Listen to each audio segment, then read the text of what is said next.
Okay guys, I'm going to do a video on E85. Is it worth changing from gasoline to E85? The benefits, the stuff I've learned over the last 2.5 years I've ran it. Running it with nitrous. Can you do it? I'm sure everybody has a lot of questions about that too. But that's a 1050 Dominator, Holley Dominator carburetor. No, I'm not sponsored by anybody. I just like to teach people the stuff I've learned over the years. I bought a quick fuel kit. I'm not sponsored by them either. Wish I was, but I'm not. I built that carburetor myself, put in the kit myself because I'm cheap and I'm a mechanic and that's what I like to do. So went out, ordered the kit, got it. Took me about 2 hours to do it. There's only one tool I had to buy, which I didn't have. The tool was like $10. It was a cheap puller. The kit comes complete with everything you need to build it. From floats to, new bodies, everything, new floats. I mean, it's a complete kit. That's what I had to buy the puller for, to get these right here out. They're a little tough to get out, but it wasn't too bad. I think anybody could put this kit in themselves, and it is spot on. And let me tell you, when I say spot on the money, the jetting, everything was spot on the money. Quick Fuel did their due diligence making this kit. It's just an E85. There's the part number right there. Quick Fuel E85 conversion kit. I had my reservations about running E85 because all the horror stories I'd heard about people saying E85's junk, this and that and the other.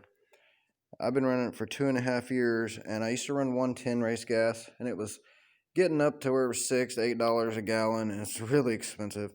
And here E85 is a block down the road, and it was $1.50 or $1.60 a gallon. Now I think it's $2.19 to $2.40 a gallon.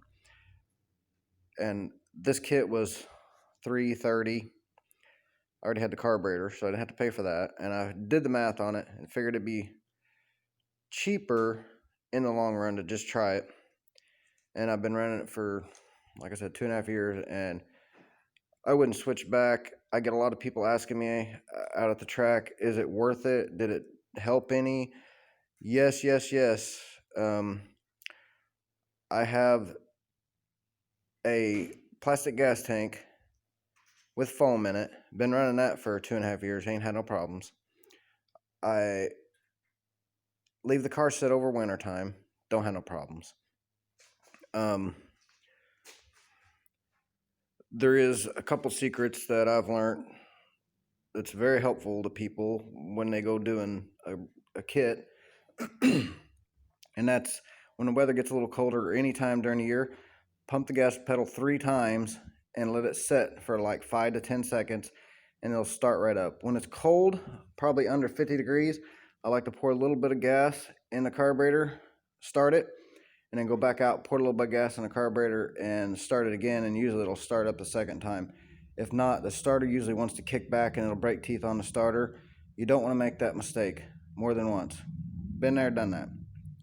Definitely will cost you money in the end. So the best way to do it in the wintertime, gets under 50 degrees, you want to start your race car, pour some gas in it, get it started, and save yourself the headache and not make the mistakes I did. But besides that, I run nitrous on E85. Ain't had no problems with that. You don't have to pull hardly any timing. You can run 150 shot and pull 1 degree of timing or 0 degrees of timing. And people don't believe it, but I do it all the time. Never have a problem with it. Plugs look great. I've learned a lot about E85. I still run my old. People say it takes a lot more bigger fuel lines and this and that and the other. I run a -8 on my carburetor, which is this right here, -8 line. And that's just some cheap stuff I bought off of eBay, and they say it'll melt hoses and this and that and the other. I've been running it for 2.5 years. Ain't had no problems. The only problem I've had, if I let my nitrous jet set for a week or two, then I have a problem. I have to take the jets out and blow through the E85 portion of it because it gets white gooey stuff in there. That is the only trouble I've had so far out of the 2.5 years, and I leave it set all wintertime with fuel in the whole system.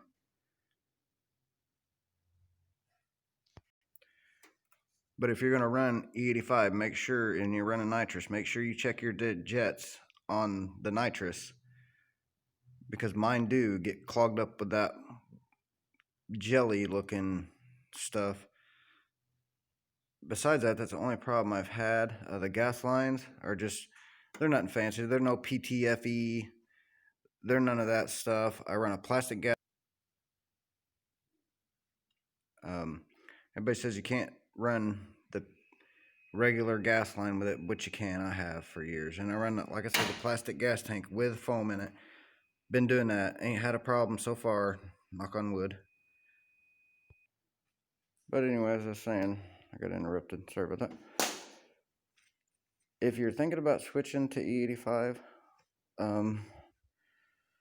I would do it because it's well worth it in my opinion. I mean, if you don't trust it, take the fuel out if you're going to leave the car set anytime at all. But I still have just running a Holly blue and a black fuel pump. Been running them for the last 2.5 years, and everybody thinks I'm crazy, but I do it anyway. I ain't had no problems out of it. All this nonsense you hear about you can't do this and you can't do that, I've done it. Been there and done it. I know E85 isn't a perfect fuel. No fuel is perfect nowadays. It all has issues. So, and the car does pick up. And it picked up probably, 2 to 3 tenths. Way easier to tune. Oh my gosh. That is the most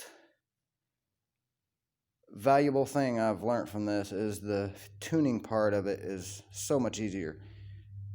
You can read the plugs a lot better, in my opinion, from regular gasoline.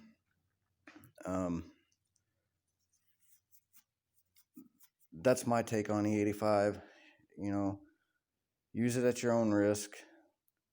If you have any questions about it, feel free to ask. And thanks for watching the video. Appreciate it.